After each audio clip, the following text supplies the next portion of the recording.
All right, Sugim. So I've been working on this a little bit. Made some of the sounds.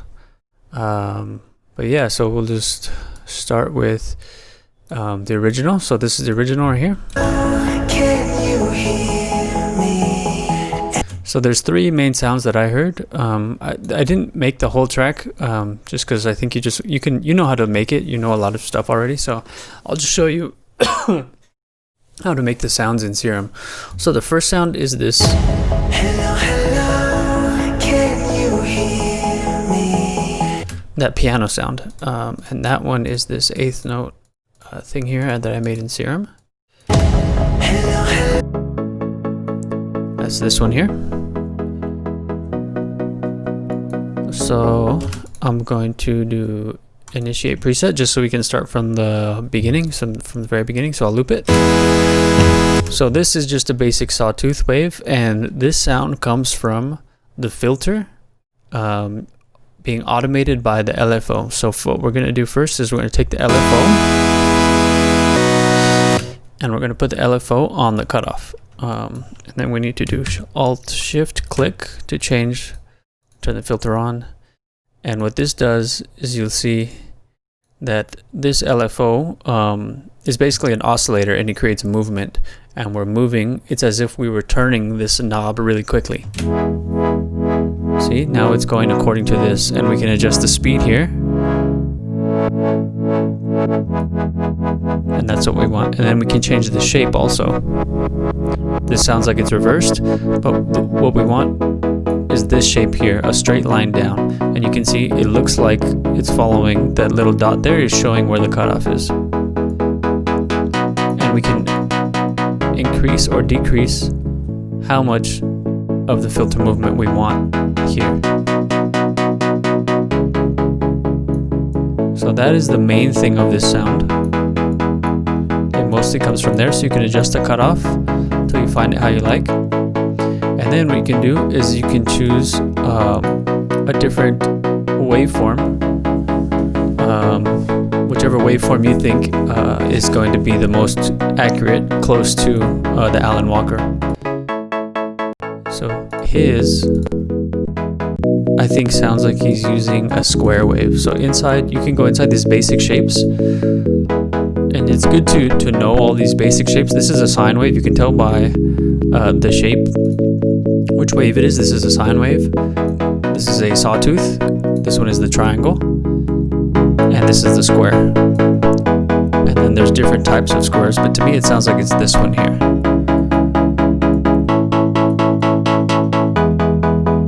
And then if you want to adjust this, you can make it a little bit snappier. This is extreme. This is the opposite.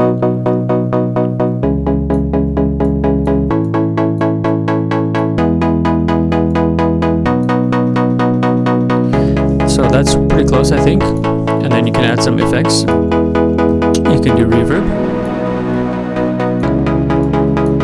You don't need too much. This one doesn't have to be that big.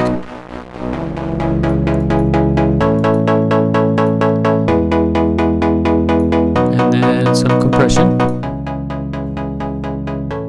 You can put the compression after on this.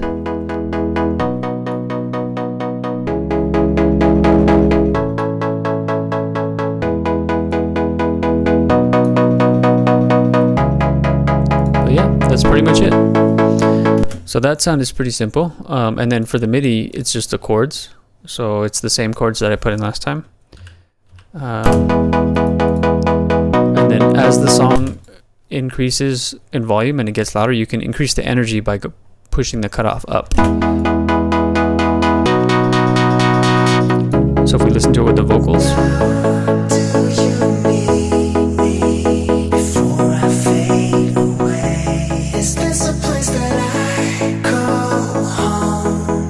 And then you can open this cutoff.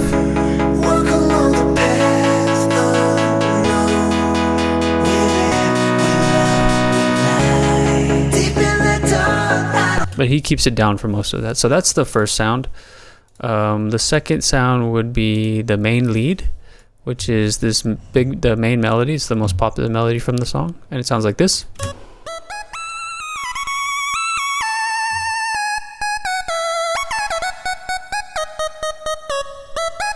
This is also, I think he's using the same square wave. So another very simple sound. This one has a little bit more modulation on it, but we'll do that. So there's the remake. Here's the original.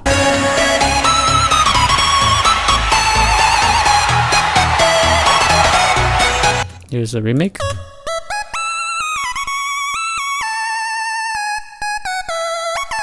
So it's pretty close. You can adjust it more, but what we'll do is we'll initialize the preset. So we start with the basic one.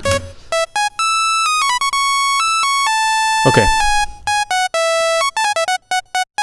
So the first thing we can do is we can add, we can make this legato and add the portamento. This is the slide, how it glides in between the notes. So you can hear it.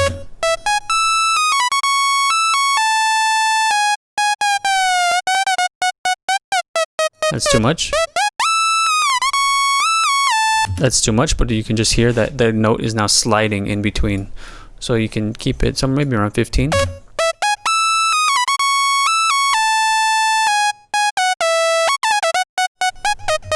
So that adds the sliding in between notes. Then we can change the waveform. Actually, before we change the waveform, the main thing about this sound is that it has a vibrato. So in order to create the vibrato, what we can do is we can go into the matrix and we can pick, again, we're going to use this LFO. So we're going to say from LFO 1, and then we can draw it. And now the pitch, you'll hear what it starts to do. So the destination will be the global master tuning. So now this LFO is affecting the master tuning of the entire thing. So if we play it, as we increase, now we need to control it because it's too much. And we need to adjust the speed. So right now it's BPM.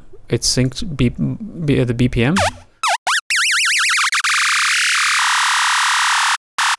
But we wanted to be able to control it exactly how much, so.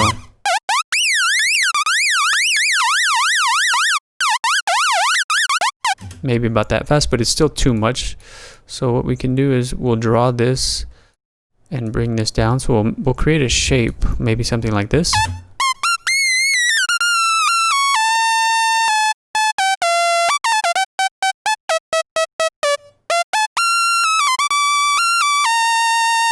Now you can hear the vibrato. It's only going up this amount of the pitch based off the shape we've drawn.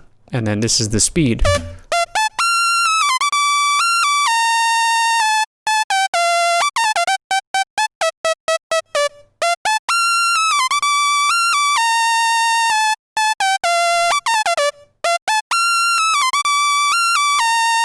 Okay, so we can adjust that how we like. And the next thing is the vibrato doesn't start at the very beginning attack of the note. So what we can do is we can say an auxiliary source will be on envelope 3, and we can draw a shape. So if we pull the attack back here,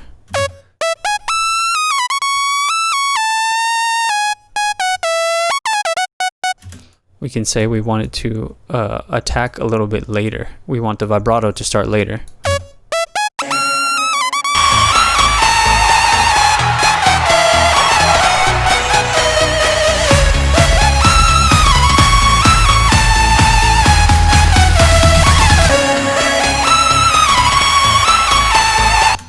Okay, it was a little out of tune. I had to redraw the shape. The pitch, I think, pitch 0 is now here at the bottom. So we can listen to this.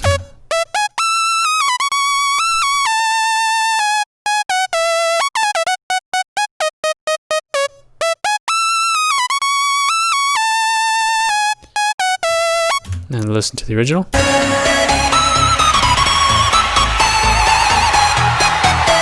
You can hear you can hear how fast it's vibrating. Maybe ours needs to be a little faster.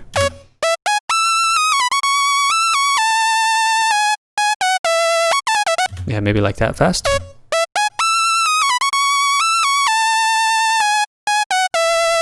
And then you can adjust how much you want. Right now we only have it at 2. If we go down to 1, and we can adjust by here.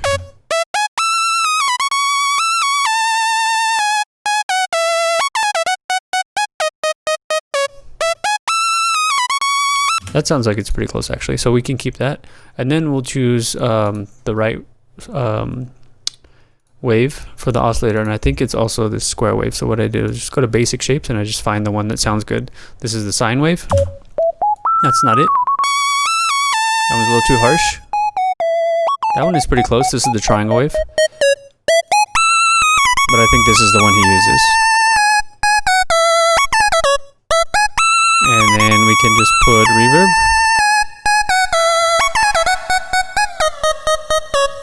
And we can put some delay also.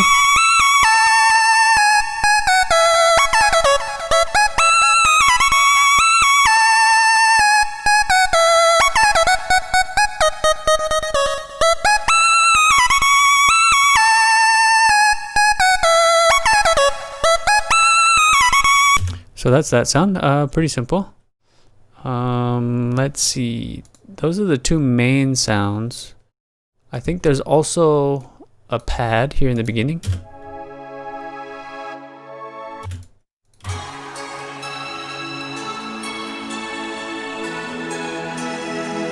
Yeah, so that's a very common pad sound. You can just use any preset. There's one from Synth called Pad Soft String. Just sounds like a regular pad. So there's one pad layer there, and then the last little one that I made for this one was this intro sound.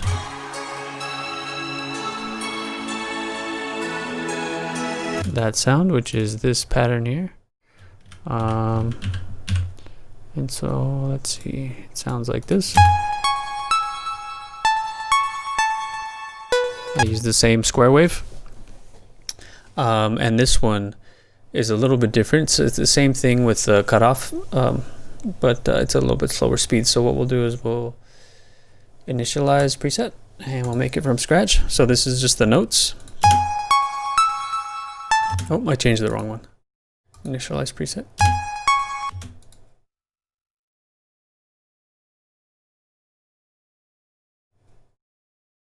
Okay, this is the one. Initialize preset. Okay, so this is the basic serum patch, and we want to get that plucky sound. So again, we're going to turn the filter on.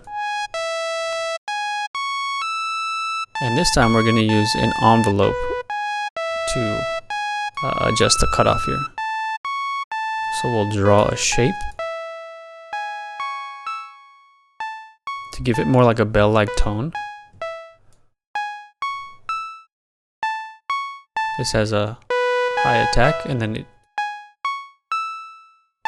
drops off quickly. And then we can also do this on the cutoff here. So we can adjust how much of it and where we want it to start. Now that sounds pretty nice. And then we will do reverb and delay.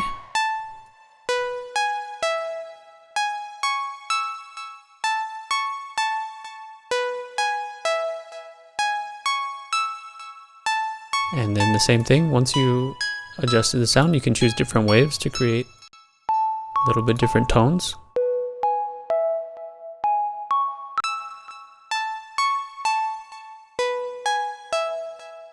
You can create a second oscillator. And then if you want to make it wider, you can add some unison and detune. And the detune gives it that sound. Then we can turn an octave up also if we want to. But I don't think we did. I think this is okay like that. But the most important thing is understanding the cutoff and why that sound has this shape. It's following this shape that creates that effect. And then you can just choose the sound waves and create however you want, and you can make it your own. But yeah, those are just the basics of creating some of these sounds. So yeah, go ahead and give it a try and then let me know if you have any questions. All right, man. See ya.